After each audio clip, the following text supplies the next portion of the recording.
Hi guys, I hope everyone is doing well. In this video, I will show you how to open a savings account with Philippine National Bank or PNB in 2 simple steps. This is a step-by-step guide for those who want to apply at the branch in person. Having a bank account is one of the very first steps in building your wealth or growing your money. Please note that this is not a paid advertisement. It's only that I recently opened an account with them and decided to use PNB as an example. Before we start, it is your hard-earned money, so you must know the advantages and disadvantages when saving your money in the bank. Please check the timestamp below if you wish to skip this part and proceed straight to the first step. First, advantages. Deposits are insured by the Philippine Deposit Insurance Corporation up to 500,000 per depositor. The bank is secure and safe. So PDIC is an attached agency of the Department of Finance of the Philippines. PDIC is a government instrumentality created in 1963 by virtue of Republic Act 3591. It exists to protect depositors by providing deposit insurance coverage for the depositing public and help promote financial stability. This means that if a bank goes bankrupt or fails to provide your money, the government assures us that we will be able to get our money back. However, they will only insure up to 500,000 pesos. Anything beyond it isn't going to be covered. Banks are highly accessible, but not as accessible as if you simply put your money in your house or wherever your storage is located, where there is a high risk of it being destroyed. As I mentioned in my previous video, please see the description box for the link.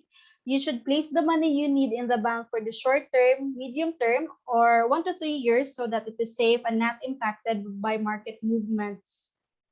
Banks offer guaranteed returns. Returns on bank accounts are guaranteed. They pay you interest depending on the amount of money you have in your account, no matter what happens. However, there are also disadvantages when saving your money in the bank. The first one being returns are not competitive. Interest rates at banks are normally low. The interest rate at PNB is only 0.10%. If we go to their website, you can see that for a PNB debit savings account, interest rate is only 0.10% per annum. It means that if you have 5,000 in your PNB account, you will only receive 5 pesos in earnings in 1 year. That's 5,000 times 0.10%, it's 5 pesos. The good news is we have online banks such as ING and Tonic, which I will cover in my next video, that offer competitive rates. The interest rate in ING is 2.5% per annum for an available daily balance of 20 million or lower. For Tonic, it's 4% annual interest rate. Both have no minimum available daily balance required to earn interest. Because online banks do not have physical locations, you must apply through their website or own mobile app. Some large banks such as Security Bank, BPI, and even PNB also now allow us to apply online. So this is the site of PNB online account application. The same set of requirements that I will explain will most likely be required for an online application. The main difference is that your application will be completed entirely online. You are not required to visit a bank. There are transaction fees. If you want to transfer money from one bank to another, you will normally have to pay a transaction fee, which varies per bank. For interbank transactions, that is transfer from one bank to a different bank, the charge is usually less than 50 pesos per transaction. You will also have to pay another set of fees if you withdraw from a different ATM machine. You have high temptation to spend. Its accessibility will tempt you to spend your money. If you have an ATM card, you will be tempted to use it to withdraw money from your savings, especially if you carry it with you all the time.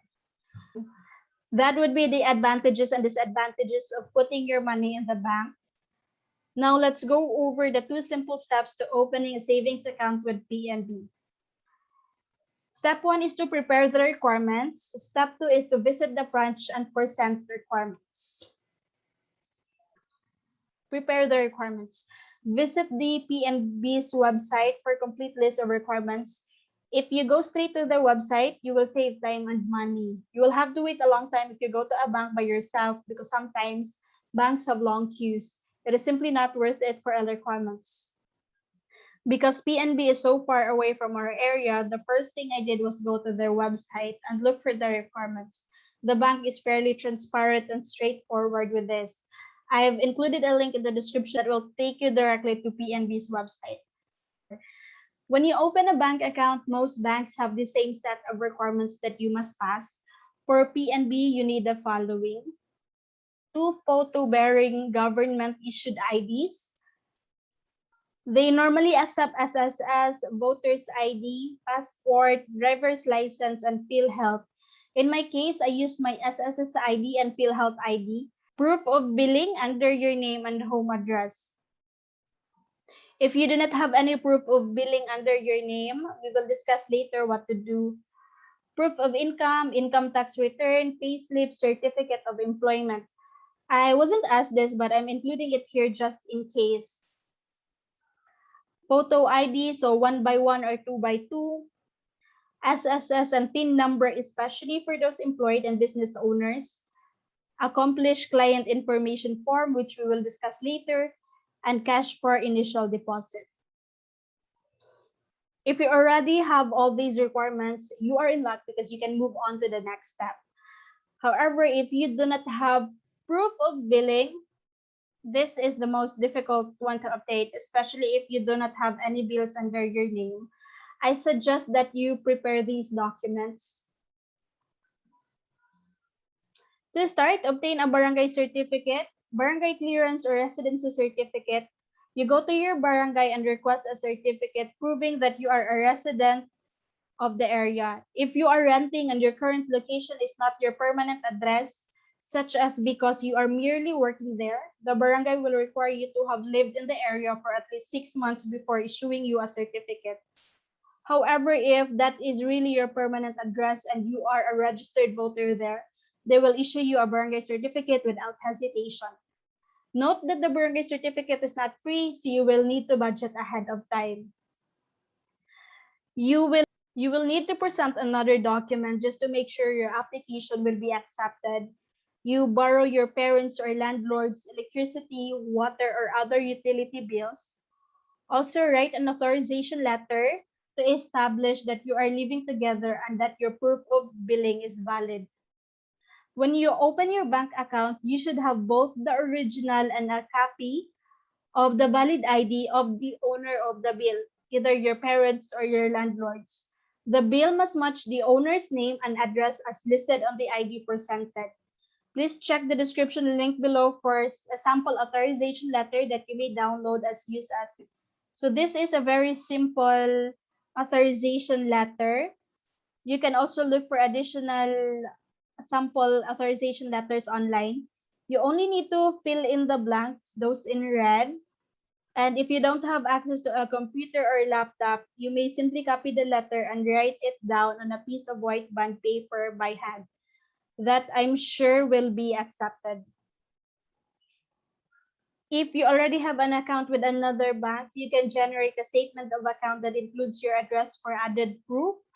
In my application, I used ING's bank statement. Once you have gathered all the requirements as well as the initial deposit amount, you are ready to go. To start an account, most banks will require you to make an initial deposit. The amount will differ depending on the type of account you want to open.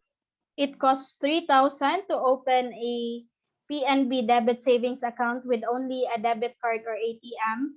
However, if you wish to open an account with a debit card and a passbook, the initial deposit is usually higher. So passbook savings, you need to deposit in 10,000. The next step is to visit the branch and present your requirements. This is the final step. You go to your preferred PNB branch and open an account in person. It is preferable that you open your account with the branch closest to your hometown. If you are in the bank, you can ask the guard and tell him you are going to open an account and he will guide you to the account opening counter. You will need a priority number, or if there aren't any other customers in the bank, you can directly approach the teller. Inform the teller that you want to open a bank account. They will ask you what type of account you will open. You will be asked to complete a client information. So this is the client information form. It is similar to a personal sheet that has all your personal information, such as your full name, date of birth, place of birth, gender, civil status, present and permanent address, IDs presented. As mentioned earlier, you have to provide your T number. You can either submit SSS, GSIS, driver's license, passport, and or others. Contact information, you need to provide your telephone number if you have one, or mobile number, email, or social media accounts. You need to specify your nationality, citizenship, Filipino for us, employment information. You need also to provide your employer's detail, source of funds. For those working, you can select salary, right? You need to also disclose your average monthly amount. There is also a question about U.S. identification. Are you a U.S. person? Select whatever is appropriate for you, but most of the times it's not applicable. You are also asked if you are interested to avail of the products or services as listed below. It's your prerogative whether you want to select this or not. And then you will need to sign. In the section, write your full name in capital letters, put the date, and then sign. So this one is for banks use, so we don't need this anymore. You also need to provide your mother's maiden name and spouse name. If you have any other questions, the teller will assist you in completing this form. You can complete this client information form when you are in the bank. It should be easy and quick. Once you have completed the client information form, they will ask you for a list of requirements as well as an initial deposit. Then you have to wait while they process your application. Once processed, they will give you the following documents. So the first one is they will give you a piece of paper with your account number and a receipt for your initial deposit. This is their card showing what type of account that I opened, the account number, and my account name. The yellow one is my receipt for my initial deposit. At this stage, you can make deposits to your account already. They will also guide you into how to enroll on their digital app, even if you don't have a debit card. Their digital app allows you to monitor your account and make transactions online. Simply follow the instructions listed here. They will also give you a 6-page document containing the terms and conditions governing the opening and maintenance of the account. This is the first page of the terms and conditions. They will instruct you to return in 2 to 4 weeks to pick up your debit card and or passport. They said they would notify me when my debit card was ready. That is all there is to it. I hope you find this video useful. If you want to learn more about personal finance, please consider watching my other videos on the channel. If you enjoyed this video, please consider subscribing. It will help a lot in growing this channel. Thank you so much, and please keep yourself safe.